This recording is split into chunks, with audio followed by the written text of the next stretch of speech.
SpotlightHigh.com was founded to bring local sports information to fans and sports enthusiasts.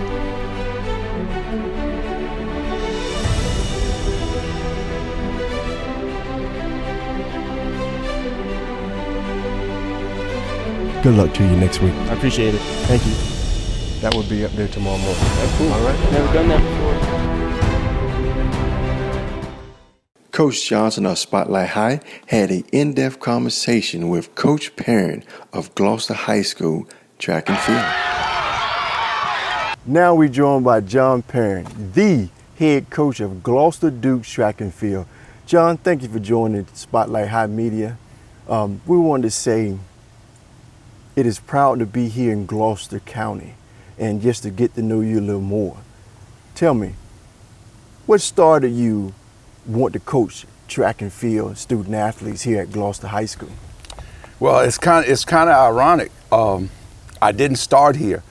I started in Middlesex, and I took a job here in '91. I left Middlesex, took a job in '91. I didn't come here asking for the track job.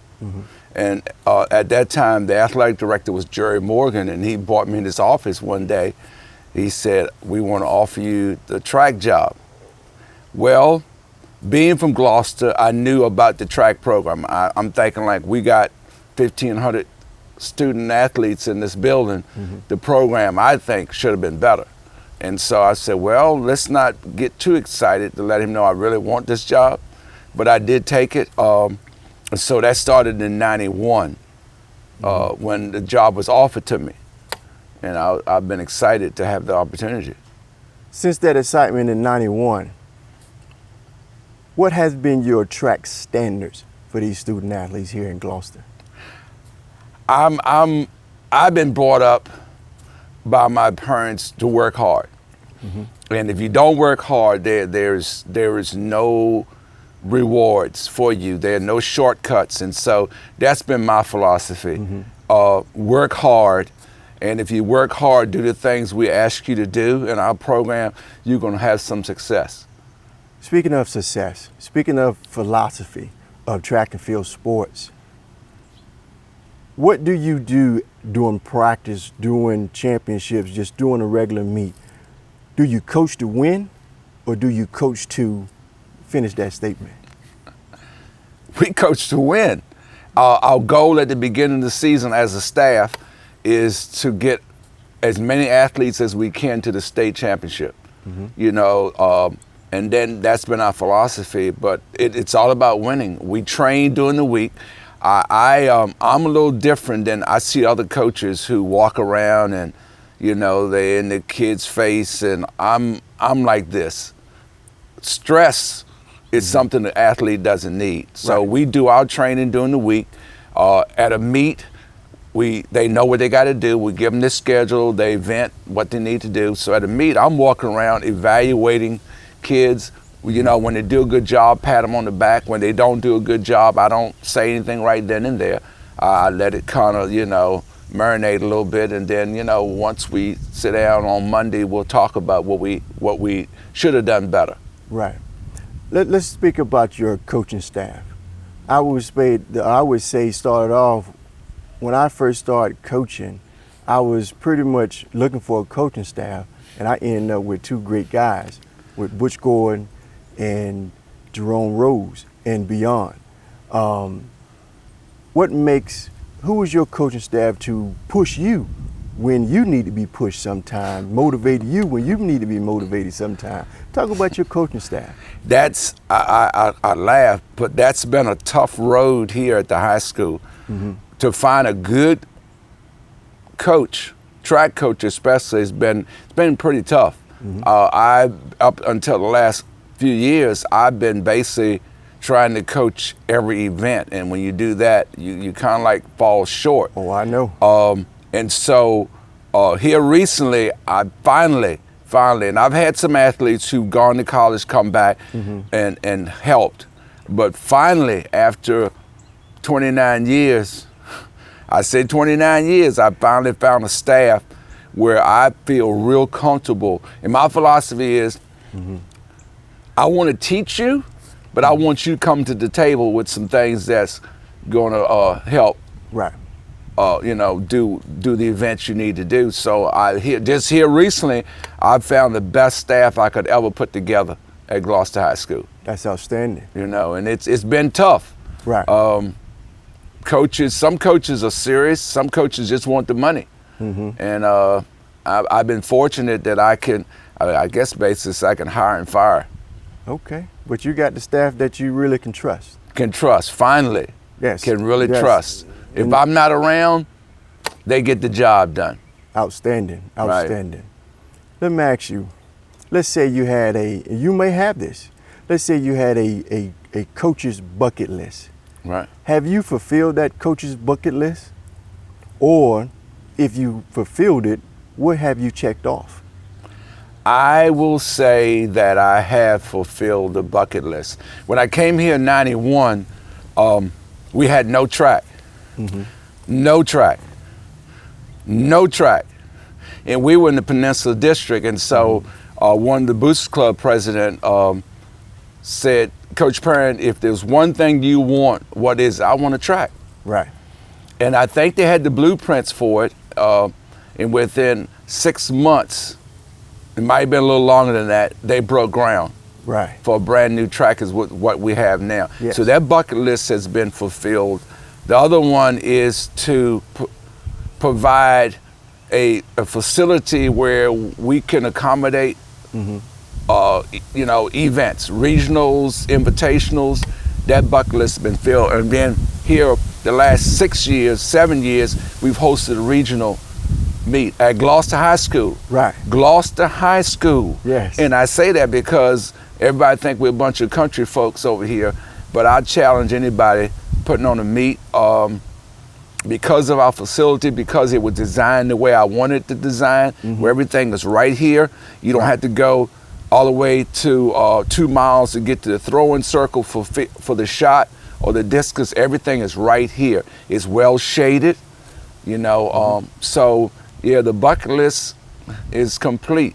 Would like to have won a few more championships, but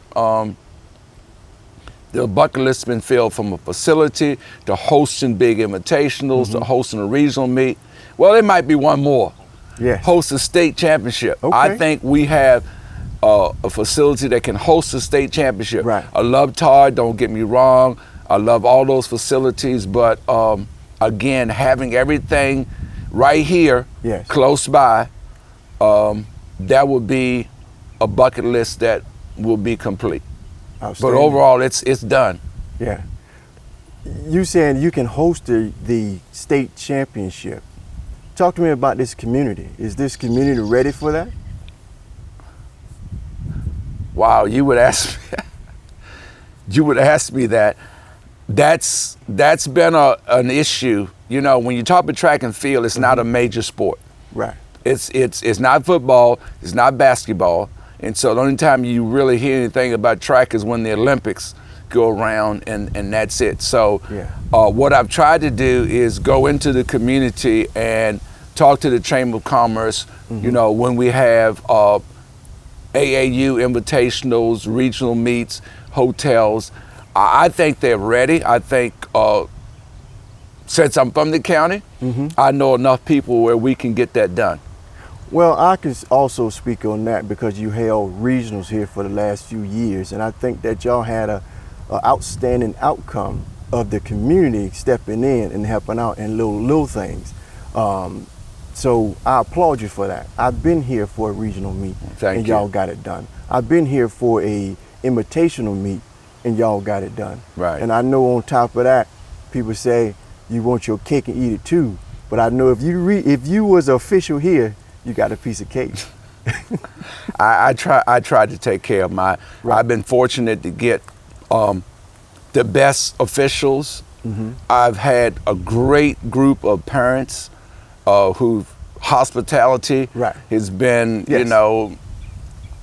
at the best. And and then everything else that we have been provided. So yes, I think the community is ready to host a state meet. But I don't know if I'll be around long enough for that to happen. Okay.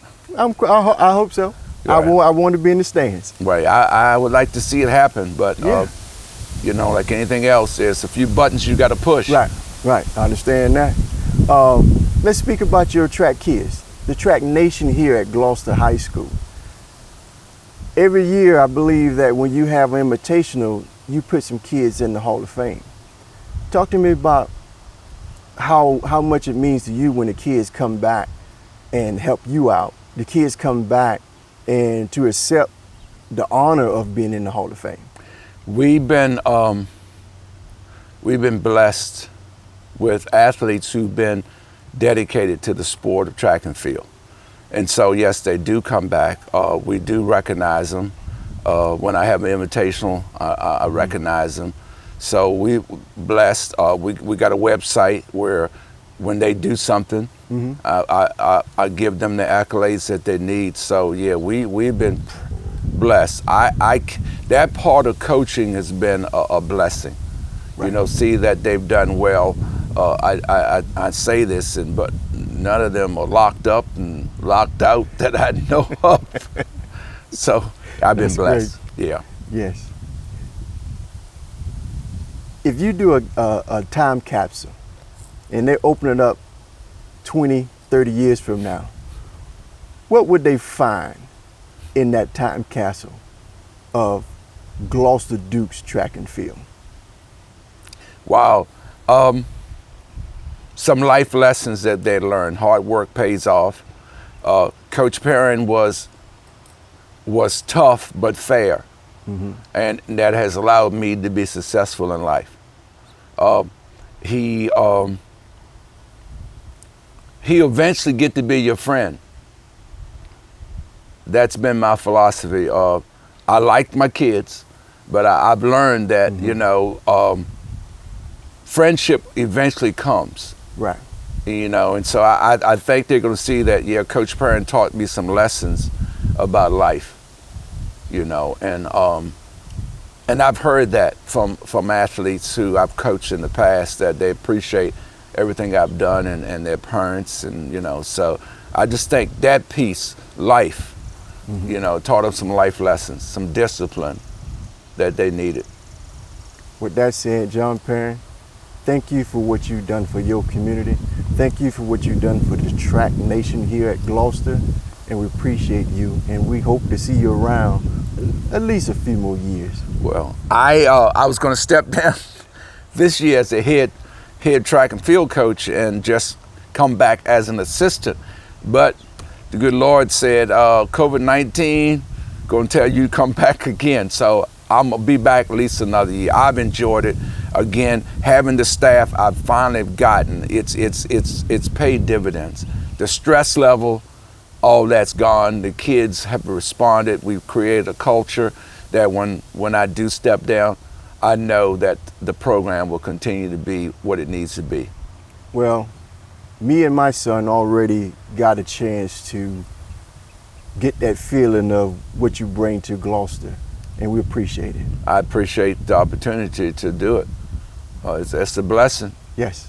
It's a blessing. We'll leave it on that. It's a blessing. It's a blessing. Hallelujah.